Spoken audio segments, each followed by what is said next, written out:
Good afternoon, everybody. My name is Haikal Fahim. I'm the region head for Southeast Asia at Telum. Thank you for joining this webinar. I'm really excited to be moderating today's event. Before we begin the webinar session proper, I have a couple of housekeeping messages to convey, so just bear with me. We're running this for about 45 minutes to an hour, and there will be a time where I will help ask your questions to our speaker, but please start submitting these early. To do this, you can click on the Q&A icon, which is at the bottom of your Zoom control panel.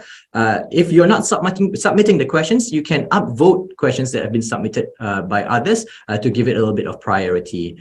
And before you leave the session at the end of webinar later on, there's a feedback form that we hope that you can help us fill out.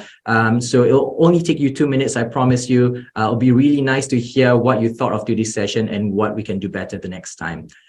Thank you very much. And with that, today's webinar is really exciting. We have Reuters Breakingviews, which recently released their predictions for 2023, just as how they've also done for the past years. This afternoon, we're honored to have Reuters Breakingviews Asia editor, Una Galani, to discuss some of these predictions and how businesses can navigate around what's coming in the months ahead, and also tell you a little bit more about how Reuters Breakingviews work and what it means for the communications and PR practitioners across the region. Una, how are you doing? And thank you for sparing time to be with us today. Thank you for having me, Haikal. Awesome. Una, we will get, of course, to the great topics that we'll cover in the various articles of the predictions of 2023 that were released last month. But I wanted to quickly start with having you share with us a little about Reuters Breakingviews, what it covers and how it sits within the larger Reuters family. If you can share with us that, please. Yeah, sure. Well, look, thanks again for having me. Reuters Breakingviews is the financial commentary brand of Reuters. We are a team of about 35 columnists around the world. And as you noted, I became the Asia editor just a few months ago. It's a really exciting new position for me. Gives me a great oversight over what's happening in the region and beyond. What we do really at its core is we come in every day and we try to give readers a way to think about the biggest business and financial stories of the day, and to give them a thought-provoking way to think about those things. But the skill really in what we do is the decision making and the news judgment we have to make every day. We have to be really agile as a team, so we have to know when to react really quickly to something and when to stand back and give it a slightly deeper and even more considered treatment. But we are very much part of the Reuters editorial operation. The whole team of Breakingviews sits underneath Alessandra Galoni, who's our Reuters global editor-in-chief, Peter Thal Larsen, who became the Breakingviews global editor earlier last year. He sits in London. He was previously in Hong Kong for some time. And, obviously we are writing opinion on not news. So that's sort of one big distinction with much of the rest of the Reuters news operation. But we have our own commissioning and editing processes. So, that's broadly how we're working differently. One of the things that's really interesting, if you look at how Breakingviews has evolved, is we've become much bigger and more comprehensive operation in Asia. So Breakingviews really started in 1999, way back when. Reuters purchased Breakingviews in 2009, and we've had a bureau in Hong Kong since then. But unlike before, when we had predominantly most of a team consolidated in Hong Kong, and it was a much smaller team, our team in Asia is now much more spread out. And I feel that that's a really happy legacy of the pandemic, right? So, as all of our businesses have experienced, though, it forced people to move around and make different decisions. But we are quite happy with the outcome, especially now that borders have reopened and we can all travel again. But effectively, we're in 3 time zones across Asia. We have 5 locations. Our editors sit in Hong Kong, Mumbai, Melbourne. And we've also just hired a columnist in Singapore. Many of you are probably familiar with him. He's joining us from the Reuters News team, Anshuman Dagger. We're really excited. He'll be starting on April the 1st. So, more than ever, we as a team, we're just much, much closer to the stories, the people, and the decision makers we're writing about. And that's just a really exciting position to be in, especially as I sort of move into this new role. And that's really exciting. Congratulations, by the way, on your new role. I'm sure really exciting for you. And we all love Anshuman here in Singapore. So really glad to have him join the team. But obviously really interesting that you guys released those predictions last month, early in 2023. Maybe if you can give a quick introduction about the predictions and why you feel that this is probably important for businesses and communicators to pay attention to. Yeah, sure. I mean, look, predictions is an annual exercise we go through, and it really is an extension of what we do every day, right? So we come in every day and we try to set the agenda and we try to look ahead. I mean, the genesis of predictions was really it was a brainstorming session to think about what is coming in the year ahead. And over the years, this evolved into an annual book, and we've been producing this for many years now, and a series of events often as well. What it does is it gives us some great content to publish over the festive period when people are taking stock of the year that's just finished and looking ahead. And it allows most of our global team of columnists to go on holiday, which is much needed, really. But, the intention of predictions, and this is really important to remember, is not really to be correct. I mean, obviously, we don't want to be factually incorrect. We always want to be factually correct, but we don't have to always make the right calls. The primary aim is to give people a thought-provoking, well-argued way to think about the decisions they will also face in the year ahead. I mean, we like to have some fun with it too. It's not all just serious banks, companies, and economics. We like to write about fun things like legalizing weed or Silicon Valley's next big buzzword. I think this year we had lifetime value. I think the year before we picked apart the merits of lumping ESG together. So ultimately, this is a sort of annual exercise we do. But if you ask me, I think the real value in predictions is for communications professionals, decision makers. It's really a tool to have an informed conversation with the clients and your peer networks, especially the people you're often probably socializing with as much as you are working with, about the big global themes. At its simplest form, it's a way to sound smart at the dinner party or that drinks meeting, isn't it, really? Yeah. It always is useful to know what you're talking about. And I'm sure this helps to start lots of conversations, as you said, in this dinner parties, in the bar, after work. But lots of us sit in Asia attending this webinar today. So if there are a few significant predictions for Asia in this book, something that you feel is consequential for Asia, what would those be? Some things that you think that would have attracted the attention of businesses here? Sure. I mean, I can come back to specifically like the Asia thing, but I mean, if I can just sort of also really set the scene on predictions and the theme of this year's book. I mean, really, predictions this year is, what's the title we've given it? Scanning the Horizon, Scenarios for 2023. Yes, this title really speaks to the intense uncertainty in the world after some really, really difficult years. I mean, predictions used to be really straightforward exercise, but after having the pandemic in 2020 and then the war in 2022, that's really been getting harder. So we've sort of pivoted slightly from trying to make predictions per se to sort of laying out scenarios. The focus of what clients have to think about has really, really dramatically shifted. So in 2021, it was pandemic recovery. 2022, it was the fallout from the war in Europe. People are really battle scarred and trying to prepare for multiple eventualities. So, I think that's really the core of what this book is about. And the book is really trying to address some of these really big questions, like what happens if China orders an invasion of Taiwan? What happens if Russia unleashes tactical nuclear weapons in Ukraine? What happens if these tensions provoke cyber attacks that spill into and cripple critical infrastructure? I mean, these are the many, many issues that businesses and clients are grappling with. And they're also trying to think to themselves, where is the next big worry coming from? And we're also trying to look ahead, right? So, the US, as we've seen in the last few years, has been weaponizing the dollar through this growing list of sanctions. We've recently had Russia weaponizing gas supplies. So, is the weaponization of supply chains by China and the US, is that going to be our next big worry?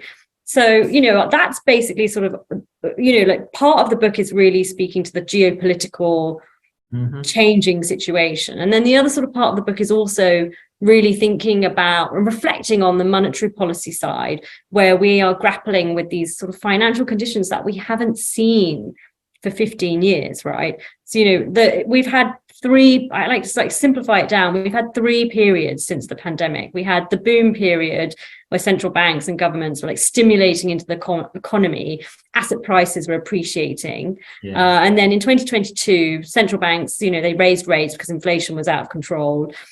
Stocks and bonds and property got hit, and then economies began to slow. And now inflation is starting to turn down on the back of lower energy costs. And this brings us to where we are now and the year ahead. And this year is, we're close to the end of US interest rate increases, but the cost of capital for consumers and companies is going to remain very high. And that is going to make this coming year very challenging.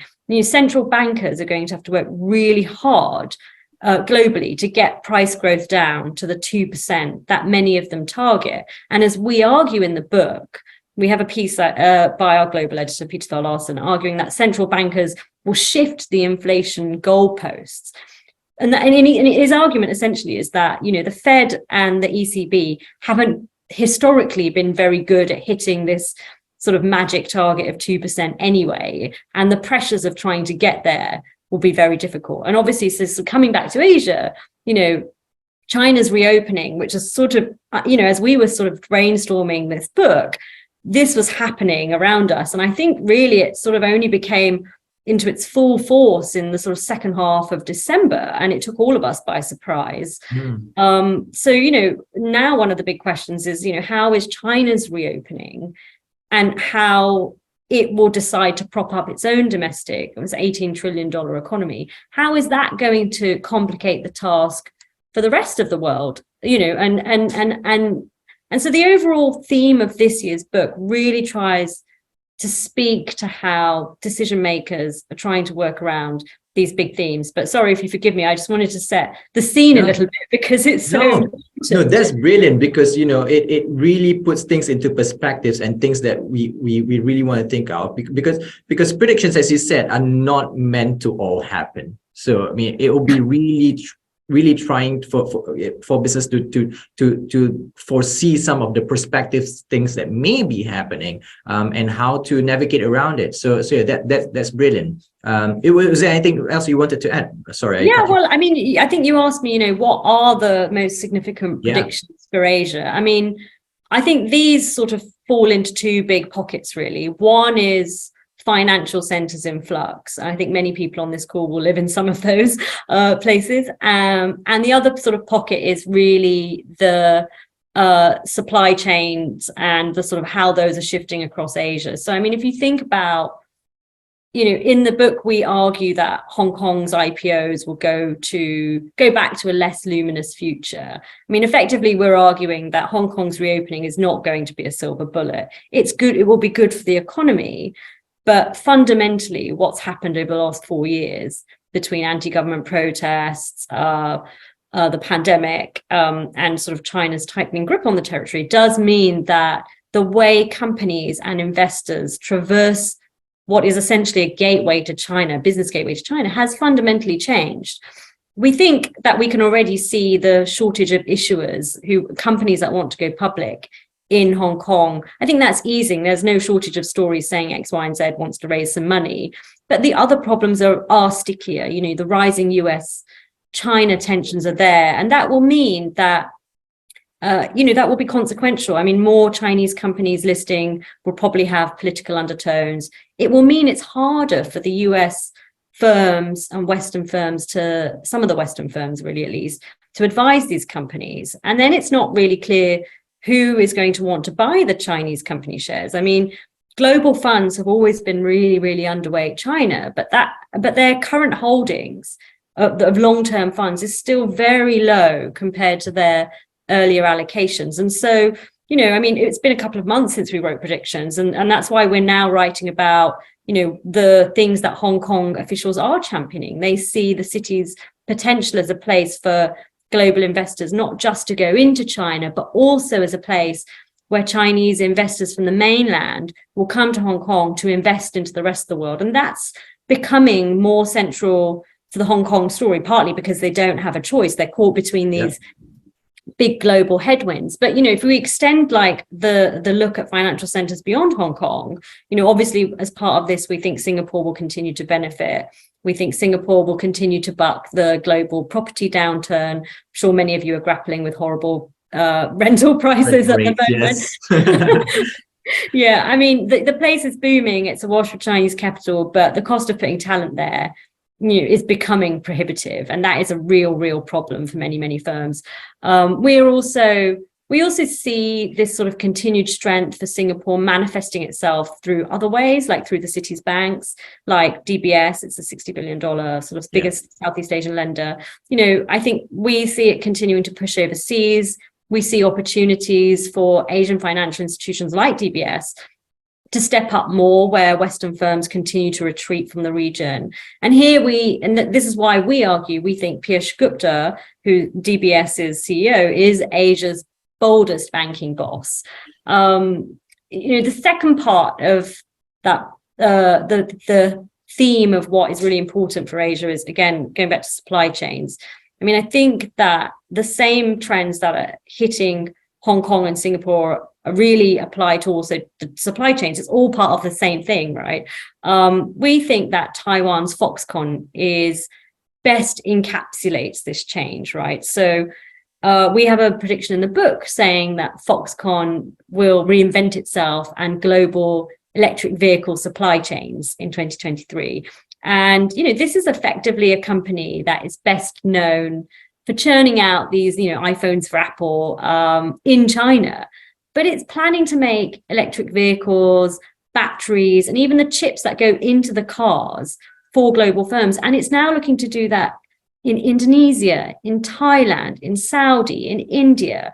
And this is all driven by falling gross margins, which is probably driven by its core business with Apple in China, but it's also coming from geopolitics, right? This hedges the Taiwanese company against a bit of the Taiwan risk, against a bit of the China risk. So these are the fundamental shifts that are happening. We also sort of wrote a prediction about how the chip dilemma will buy Beijing precious time. I think we can see that I talked about the weaponizing of supply chains. I mean, the US is already doing this through their tech export controls. And there is really an open question now about whether China will leverage its position as the world's factory to try and retaliate more on that front. I mean, it can do a lot to disrupt the supply of raw materials and electric vehicles and solar panels for the rest of the world. So there's a lot of different things there. I mean, I encourage you to read the book. I'm sure you saw some of the predictions, other predictions on Asia as well. I mean, obviously we write about the Bank of Japan, but that story is moving very, very fast. I've read some of the stories, and I think it's very interesting now. I mean, 2 months in, we want to see whether how it all rolls out. If you identify anything that is on track. Yeah, look, I think that the supply chain shift is real. I mean, we've seen DBS announcing that I think that they're interested in, or like stories emerging that they might be interested in more acquisitions, increasing their stake in some of their China business. We see more and more stories coming out every day of foreign manufacturers looking at India, European car makers looking to go into India. Now, even if you think that sort of the decoupling rhetoric is overdone, which many people do, we've argued last year that it's one step forward, one step back. There are I think there was a European Chamber of Commerce survey last year where they had 3 out of 4 companies were saying that they weren't intending to move their manufacturing facilities, which is, that's the counter to that. But there's no disputing the fact that there is more and more manufacturing sort of new manufacturing destinations sort of coming up. And so we're seeing that. I mean, one of the pieces we argue about Apple is finding a happy home in India.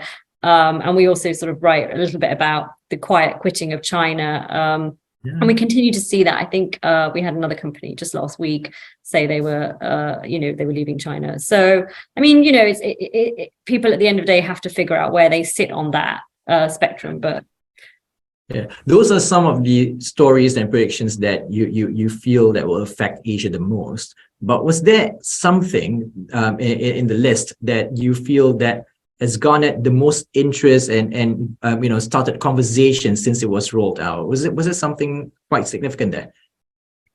Yes, this takes us to the other side of the world, I think. Our most popular view or conversation starter, if you would have it, was probably one on Meta, that's basically Facebook. We predicted that Mark Zuckerberg will split his metaverse project off from the rest of the company.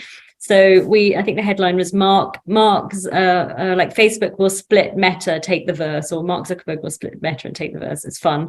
But the genesis of this idea is really here's the owner of Facebook and Instagram, it's a cash machine, but the spending that the company is now doing on the virtual universe is really becoming a drag.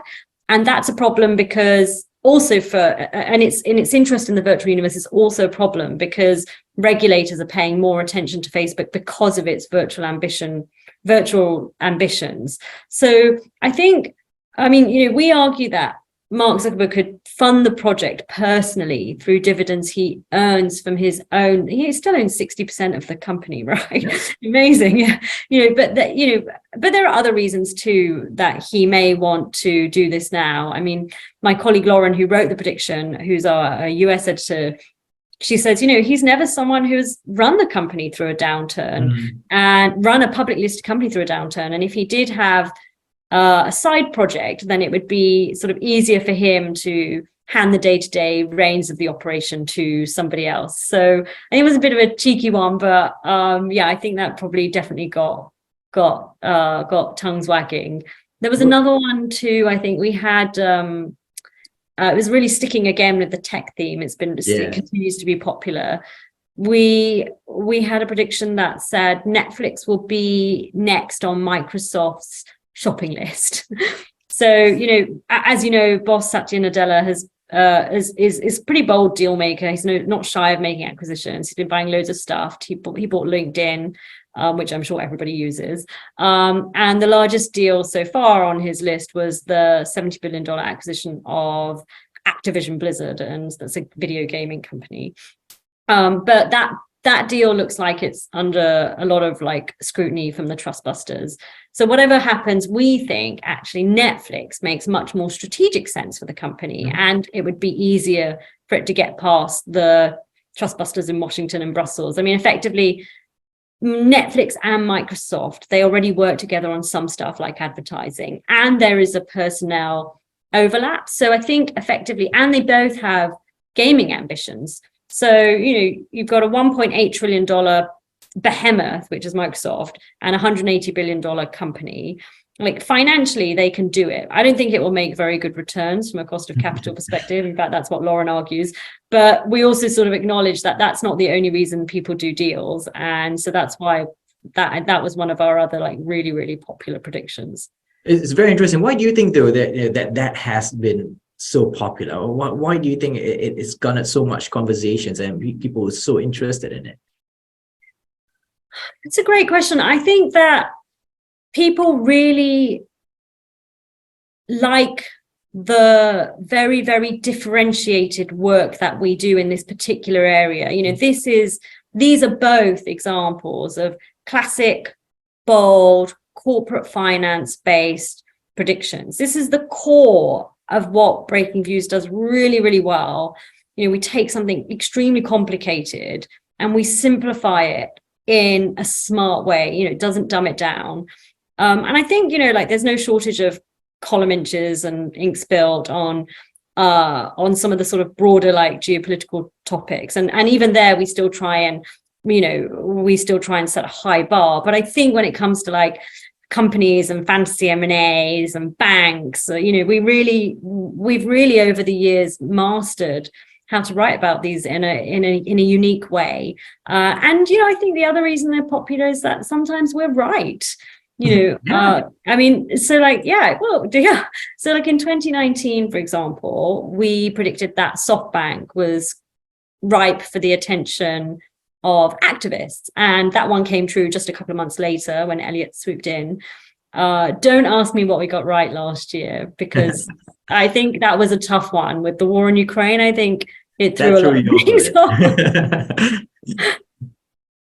So it's definitely difficult to predict the war or COVID for that matter a couple of years ago. And thanks so much so far. If you've just joined us, you're with Una Galani, Asia editor of Reuters Breakingviews, and I invite you to still ask questions about Reuters Breakingviews and its operations around Asia. If you have any questions about how the editorial team works, you can submit them through the Q&A icon at the bottom of your Zoom control panel. Una, still going back to your predictions, I want to quickly touch on some of the stories around climate change, EVs, sustainability, and these are some of the topics that I've seen published in the book. And there's been a lot of interest in the PR and communications fraternity around ESG, and that happened in 2022, and I think it's something that will carry on this year as well. Some of these predictions being highlighted, how essential do you feel for businesses to show now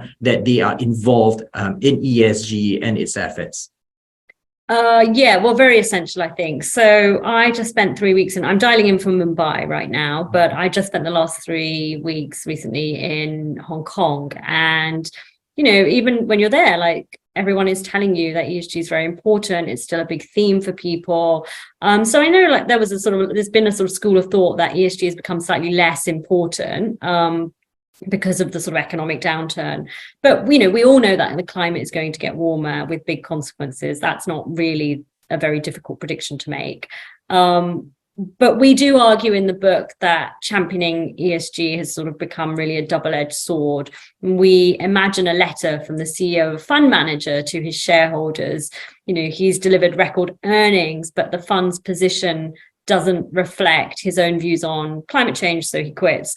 I mean, effectively, you have a situation where companies have to profess that they recognize the threat of climate change, while also trying to create shareholder value, which is the thing that they're actually mandated to do, and that's their fiduciary duty. So a lot of I think what's really emerging is we know that a lot of the transition is going to take time. It's going to endure a period of lower returns for people, and that's why you have funds like Brookfield taking companies like Origin Australia private. I mean, that's a $12 billion deal that's kind of underway at the moment. Actually, Brookfield just, I think today, was reportedly looking at a second energy transition fund. I think it was $20 billion.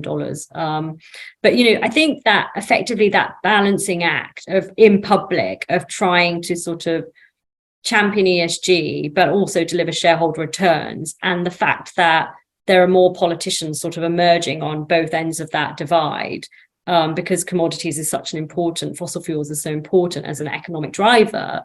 I think that is becoming really, really challenging. So we try and speak to that a little bit in the book.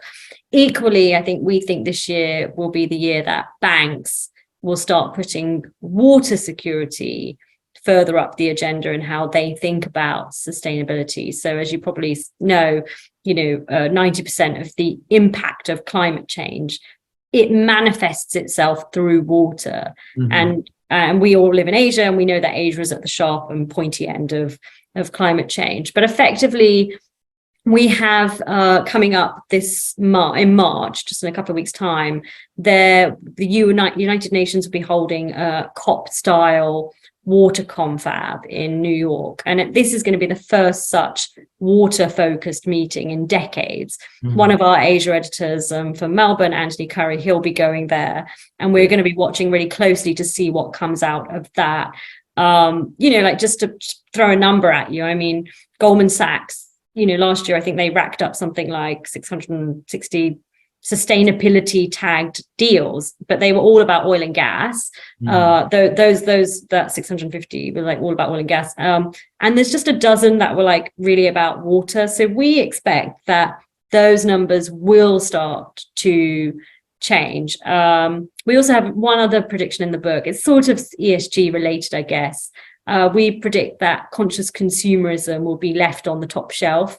So companies like Beyond Meat will start having a really difficult time because of the economic pressures, right? So, but that's the problem with ESG. It's just such a broad It is.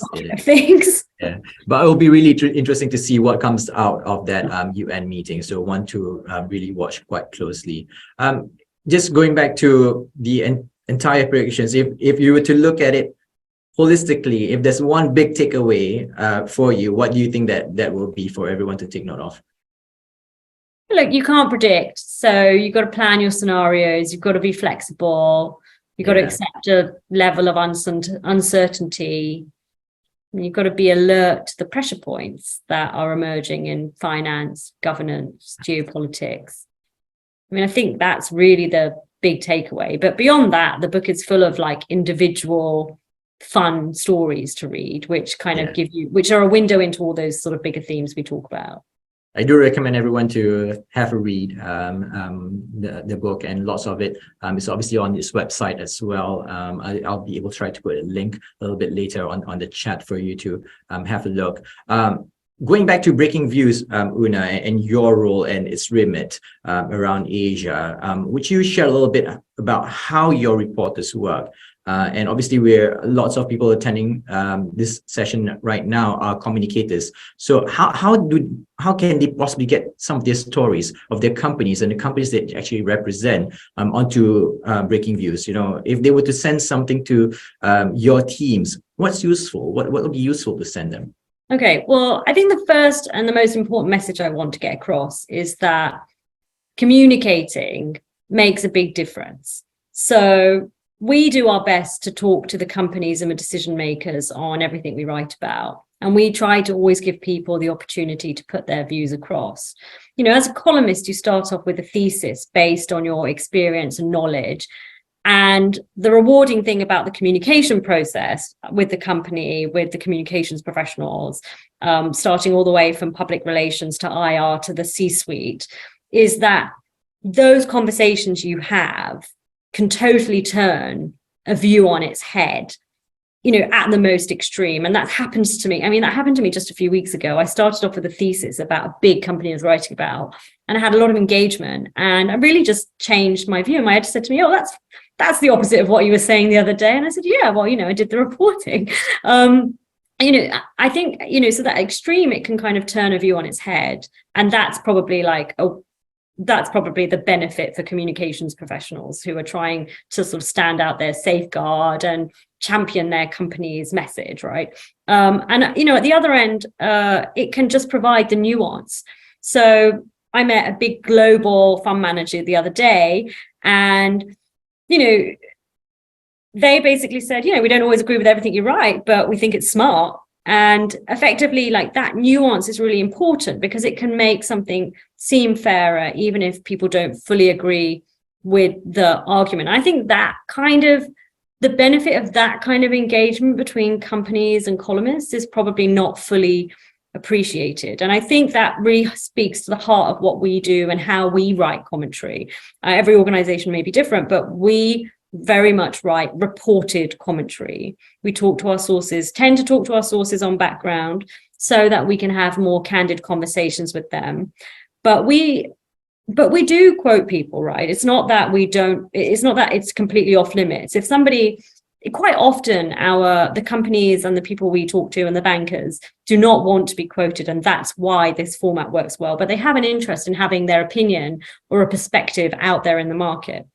So, but it doesn't mean we can't quote people. If there are there's really good analyst work, there's really good economist work, there's a really good quote on the record, or if somebody wants to point us something, we're happy to sort of weave that stuff into our copy. But 350 words, you're not going to you have to be really tight, and that's because the people we are writing for the audience really, one thing that hasn't changed, or probably it's just got harder for them, is that the audience is a sort of type of financial professional who is probably quite wealthy on some level, but is actually very time poor. So we're not going to like dump lots of stuff on them that is just extra fluff, right? But but if it kind of helps to get the message across, if it reinforces it in a like really helpful way, then we really want to do that. Some great stories that we write can come from when we work closely with communications teams. But some very obvious specific examples, for example, we cover M&A much better, when and more insightfully when we are alerted to some of the developments or the context, or that something is happening ahead of time. That also takes pressure off the comms teams on the other end, who are trying to juggle a million things on like go day. And we do that a lot across our global operation. And also I think if you can engage with a company before a crisis, then when that crisis coverage happens, or when that deal happens, or your company comes under a short seller attack, or a big deal is announced, then though all the coverage you get is going to have more nuance, and you will also be starting from a higher base of knowledge and mutual understanding, and you won't have to sort of go over the kind of what you might consider the basics each time. But we do really love it when people come to us and point out small but recent developments we might have missed. Somebody in Hong Kong just sent me a sort of an update of their company's latest sort of presentation this morning, told me to have a look, just pointed out that it's got some good stuff in there, and I'm really grateful. I think it will help me. But so I think we do appreciate being alerted to data points, guidance on why some of those things are important. I mean, we'll do our own homework, of course. Sure. But if you ask me why is it important, every good idea has to start somewhere, right? Yeah. So, yeah, you mentioned your audience, Una. I'm really interested. What do you feel your audience are mostly interested in? What do they want to read? So actually, I just want to address one point that you mentioned. I think is like how to engage with us beyond really just on the sort of story level. I think like I said, we're engaging with decision makers on podcasts, in our Reuters newsmakers, at our Reuters events through the year. So we have Reuters Momentum, which is where we talk to tech folks around the world who are shaping the future. We have Reuters Impact, where we engage on climate issues with C-suite business leaders. These events are all now being sort of held in person. And then we have Reuters Next, which is our flagship editorial event at the end of the year. We're always looking for great speakers, and we want to hear ideas out of the box. I've worked with many of the people who are probably on this call in bringing their C-suite speakers to this like 3-day live broadcast, which just happens every year, which is amazing. And you always get great feedback afterwards, because these interviews are about,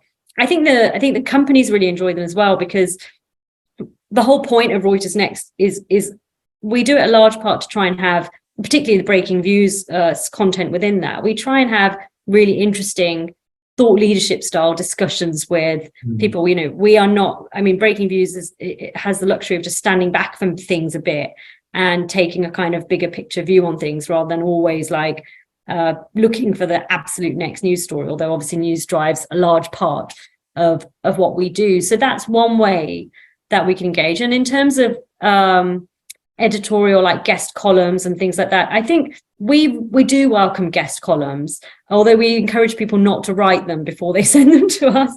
I think what we try to do is, we like to hear from people about their idea in principle, and to then try and figure out whether that person has, I mean, at the end of the day, we're looking for guest columns from people who've got are really well established in their field, or either it's either in the C-suite, or they're particularly known for that subject and the expertise in that level.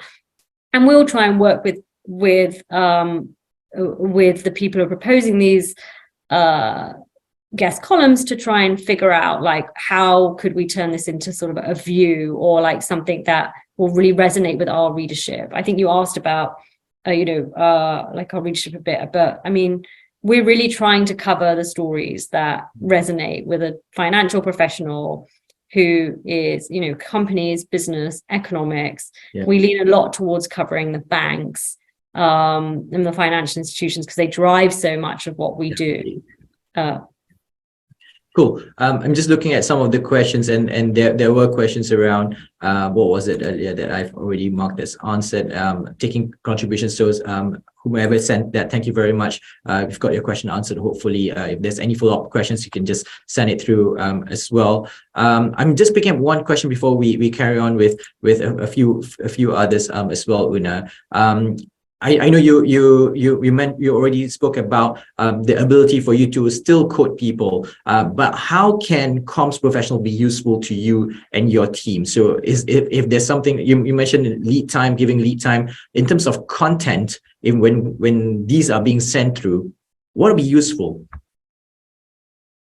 I'm not sure I fully kind of follow that question, but I think, I think that, as I said, like the benefit for comms professionals in engaging with us is so that the more nuanced message that their company is trying to project is really kind of is accurately reflected in the content that we write, or is reflected as best as possible in the content that we right. Was that sort of really the question, or have I sort of misunderstood? I think so. I think quite a lot of people are just wondering wanting to be a lot more useful to you and your team, and making sure that they are sending the right. Okay. So my guide to being useful to me and my team is send me a message, either on email or WhatsApp. Like, let's have a background coffee or a conversation or a virtual meetup or lunch if it works, and let's talk about you're the clients you represent. Let's talk about the companies you represent. We've been doing a lot of catching up recently with as the pandemic restrictions really fall away truly in Asia now. We've been doing a lot of catching up with people. And sometimes I'll just catch up with people myself, but often me and the rest of the editors are all getting involved too. So we're really trying to reconnect with people, and as I'm sure communications professionals are also trying to do. So I think that's really the starting point. Brilliant, and it's great to hear you being open to that. You mentioned Reuters Next. If there are queries around Reuters Next and how to be involved in that, would that go to you as well? Yeah, I mean, I can certainly help. For a couple of years ago, I helped to curate the business of growth pillar, one of the main pillars for the Reuters Next global content.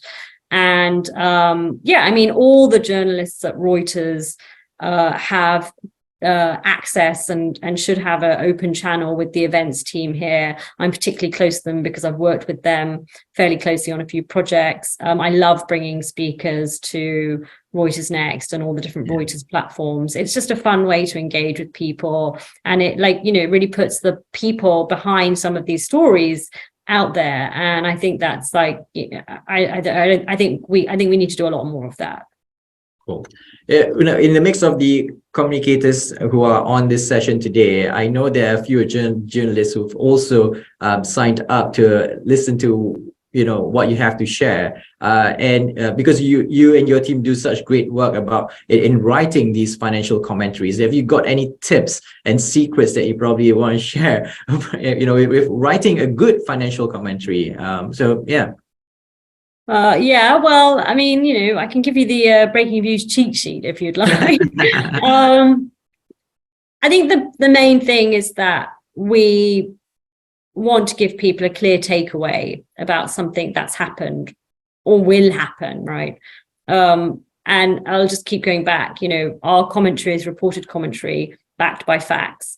Other people might do it differently, but we very much do it in that way.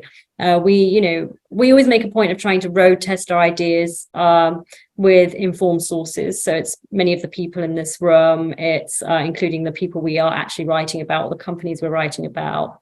If you're going to write a column, it needs to be supported by data analysis or a set of calculations.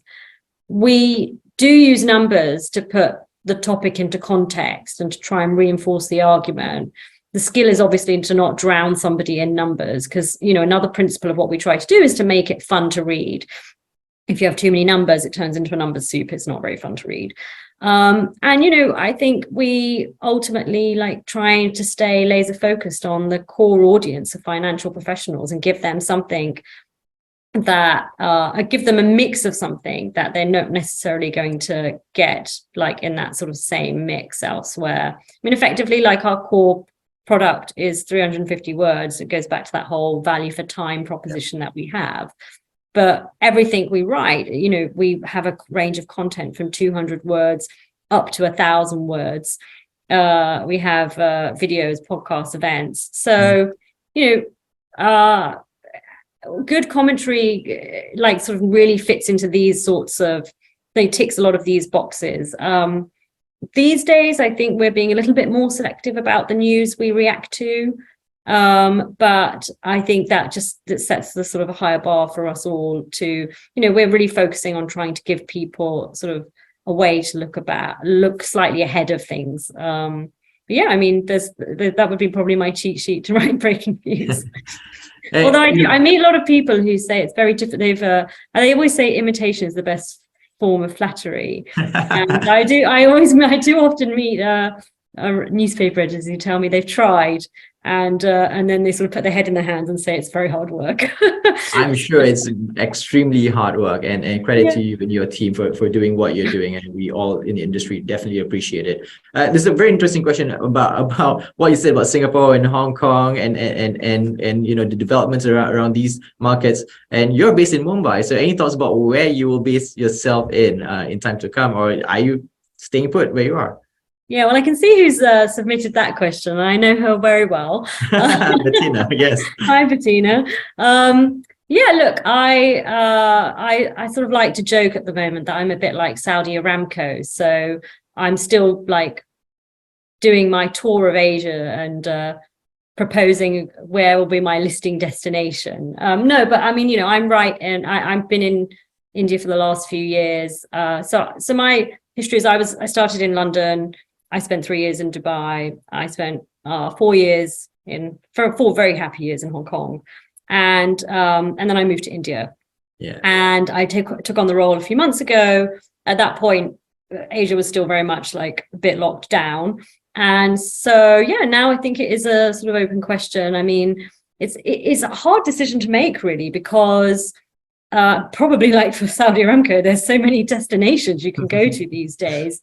A lot of our peers are sort of mixed. I mean, what's really important to me is that we have a good spread of people in the main markets we want to cover, which we do have regardless of where I am based. And I'm really happy to say that. We're in the middle of hiring another China columnist. We are in the middle of, we've just hired an Asia columnist. I'm hoping to bring another Asia columnist on board as well. So, you know, I think I haven't made a final decision about where I'm going to be based, but there are strong contenders. There are some strong contenders in there. Will it make a difference to where you're based at? What will it make a difference at all if wherever you're based? No, I actually don't think it will, because I think that in a role like this, you need to be moving around. I mean, it's always a trade-off, right? Like you've got complex stories and complex markets. You might have some smaller markets that are more actually economically important or financially important, and that's the trade-off. But as I said, you know, our Asia team is more spread out than it's been ever, and we're in 3 time zones, 5 locations across Asia. So I'm really hoping that wherever I'm based, I'm going to be spending a lot of time on the road. It's great to hear that, you know, the team is expanding, and you can hopefully be able to track those changes on Telum Media for those. Yeah, and you know, and obviously, like, yeah, and when I have something to announce, it will be on Telum. Definitely. There you go. You've heard it first here. Una, with that note, I wanted to ask you, all these great predictions that were made. You know, we talked about what do you think will be most consequential. We talked about what's been, you know, the conversation starters, what was been the most the thing that people were interested in most. I want to hear what you are interested in most, and what are you most excited about this year that, you know, maybe we should be interested about as well.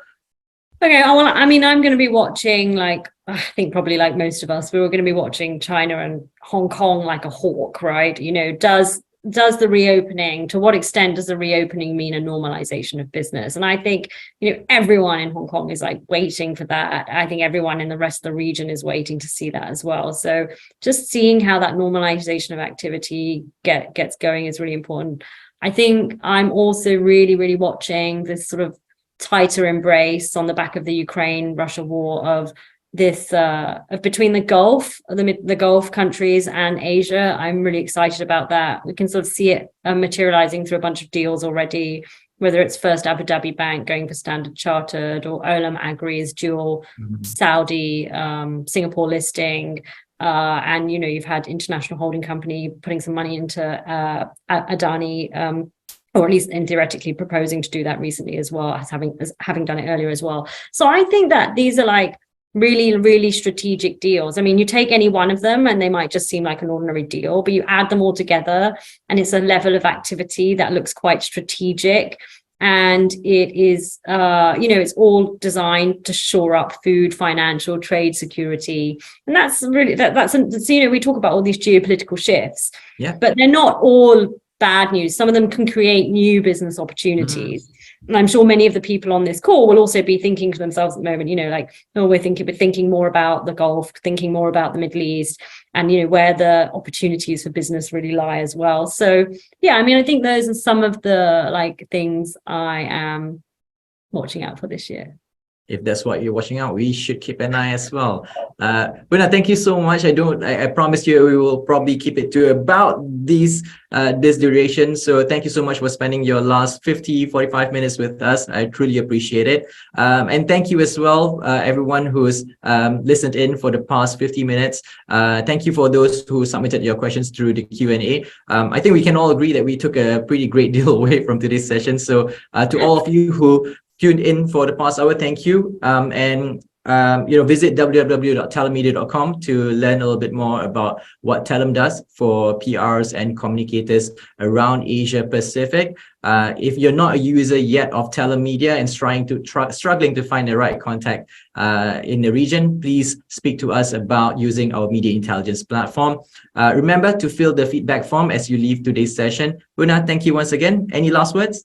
No, thank you, Heiko. Brilliant. Let's do it again next year. Looking forward to it, and we can speak about what we spoke about this year. Yeah. Cheers all. Have a great afternoon, and take it easy. Take care. Bye-bye.